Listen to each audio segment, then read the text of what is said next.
My dear students, today our topic for discussion is permanent settlement of Bengal or Zamindari system. So in my earlier videos, we have discussed Battle of Plassey, Battle of Buxar.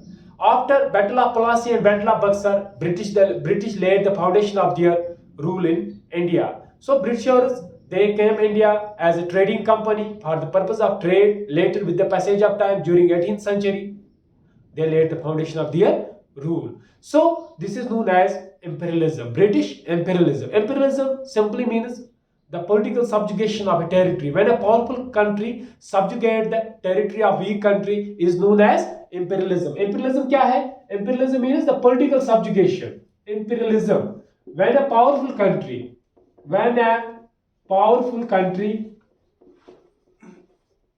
politically subjugate, when a powerful country politically subjugated the weak country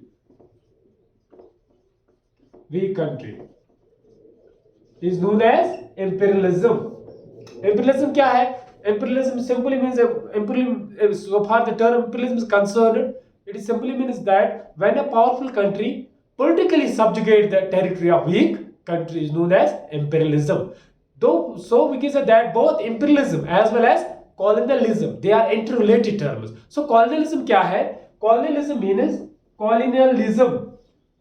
पहले तो colonialism means when a powerful country controls the resources of weak country. जब कोई powerful country when a powerful country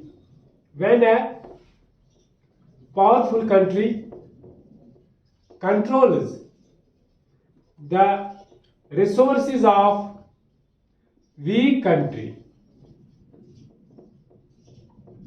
जब कोई powerful country control करके किसी week country के resources को, तो उसको हम कहते हैं कॉलोनियलिज्म. सो ब्रिटिश ने क्या किया इंडिया में? Imperialism as well as this start both imperialism as well as colonialism in India, because at the time during British rule India serve as the colony of the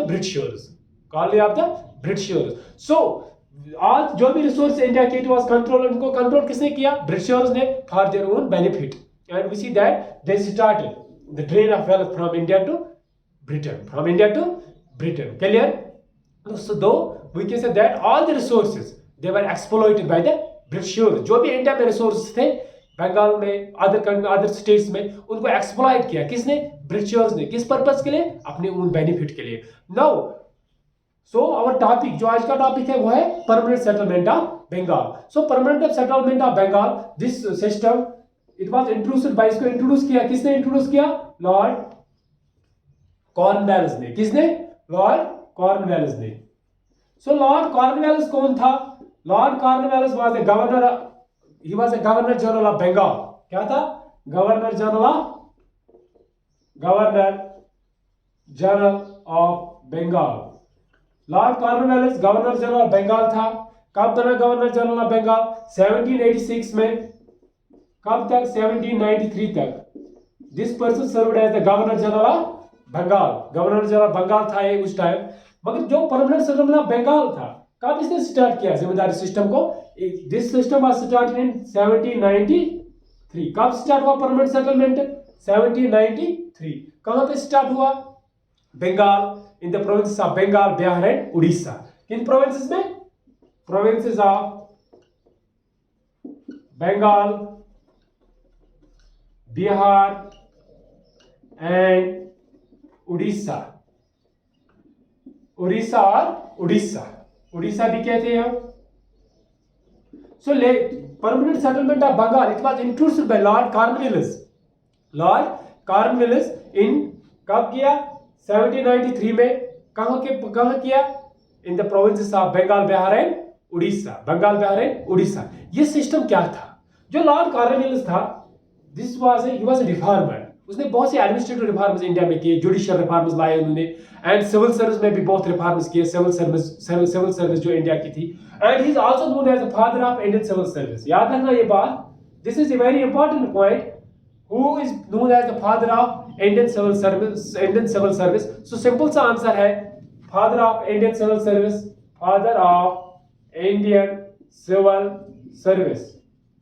कौन है father of Indian civil service? Lord Cornwallis. कौन है? Lord Cornwallis is also known as the father of Indian civil service. सो जब permanent settlement of Bengal हुआ, बंगाल में फिर extend हुआ बंगाल, बिहार, उड़ीसा, उसके बाद क्या हुआ, and this later it was extended, this जो परमानेंट सेटलमेंट पहले इन प्रोविंसेस में, later it was extended in UP में extend, Andhra Pradesh, AP and also MP, Madhya Pradesh. Clear? So अब ये सिस्टम क्या था, permanent settlement of Bengal. So जो ये परमानेंट सेटलमेंट ऑफ बंगाल था, अंडर दिस सिस्टम जो इस सिस्टम के अंदर क्या हुआ, परमानेंट सेटलमेंट के अंदर द पीजेंट्स, जो राजा इंडिया के राजास थे, जो जमींदार थे, जो तालुकदार थे, they were recognized as the owners of the land. याद रखना ये बात, क्या था ये permanent settlement of Bengal, under this system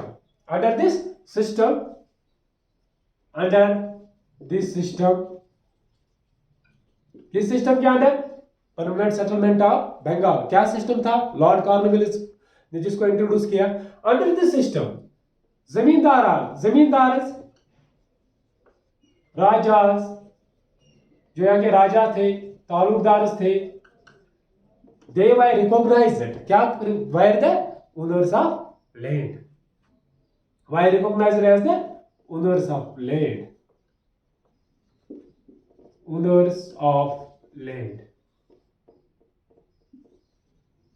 उनको ओनरशिप मिली, किसकी, लैंड की, under this system. And we see that जो फार्मर्स थे उनकी the status of the farmers reduce to peasants. याद रखना ये बात, the states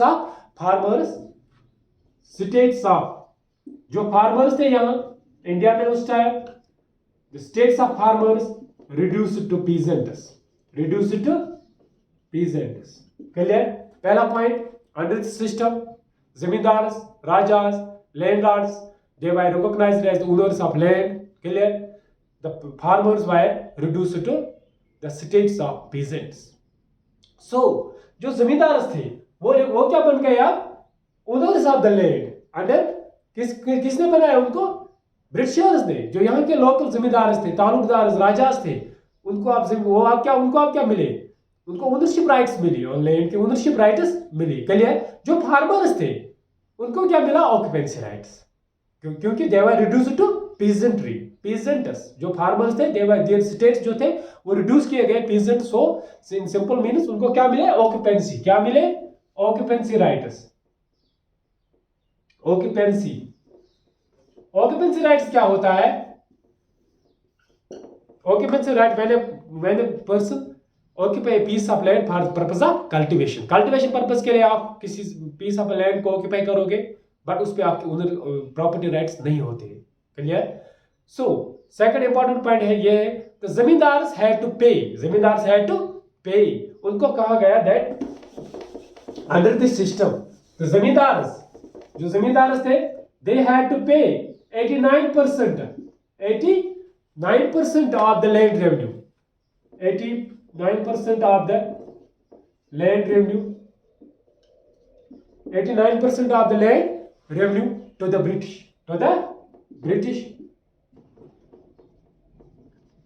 89% of the land to the British, and remaining was for their maintenance, and जो बाकी रह जाता है, and remaining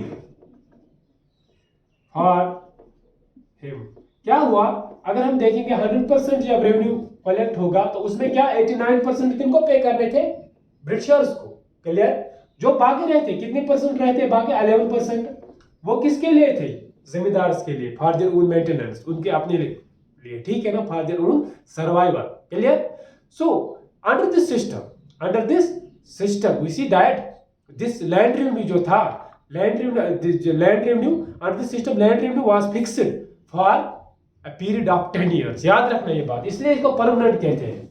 land revenue was fixed under this system, land revenue was fixed, land revenue को फिक्स किया गया for a period of कितने time तक, period of 10 years।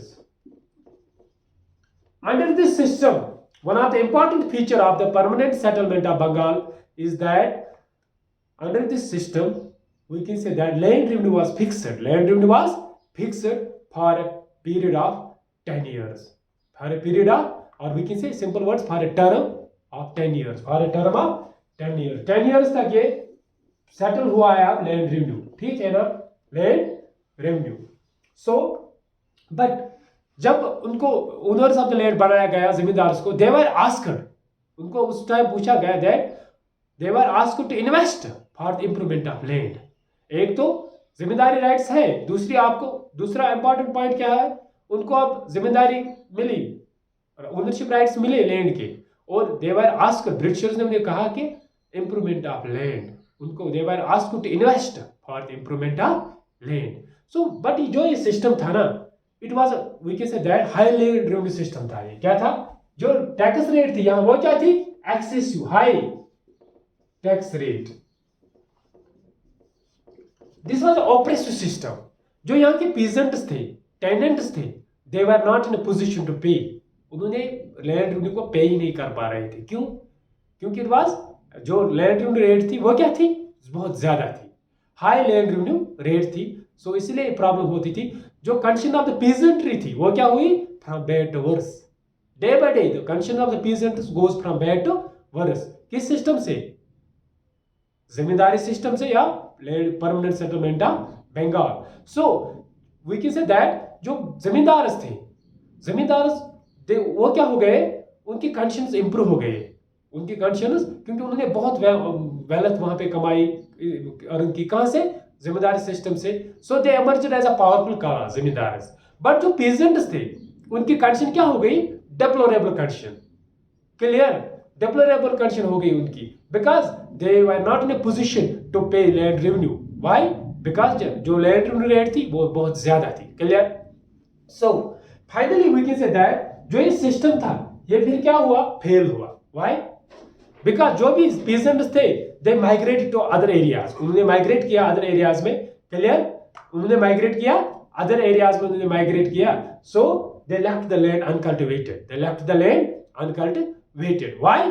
Because of this system. जो लैंड रेवेन्यू सिस्टम था, जिम्मेदार जो British को फिर लगा दैट, फिर after that we see that British को लगा फिर दैट दिस सिस्टम जो है, जो जमींदार थे वो पावरफुल बन गए, जो पीजेंट्स है उनके कंडीशन क्या हो गए, बहुत ज्यादा खराब हो गए इस सिस्टम से. ठीक है ना, सिंपल सी बात है. जो अब हमने डिस्कस किया परमानेंट सेटलमेंट ऑफ बंगाल क्या है, this was all about it. Clear. So in my next video we will discuss ryotwari system. Clear. So उम्मीद है कि आपको अच्छी तरह से समझ आया. सो वीडियो को देखने के साथ साथ सब्सक्राइब करना ना भूलिए.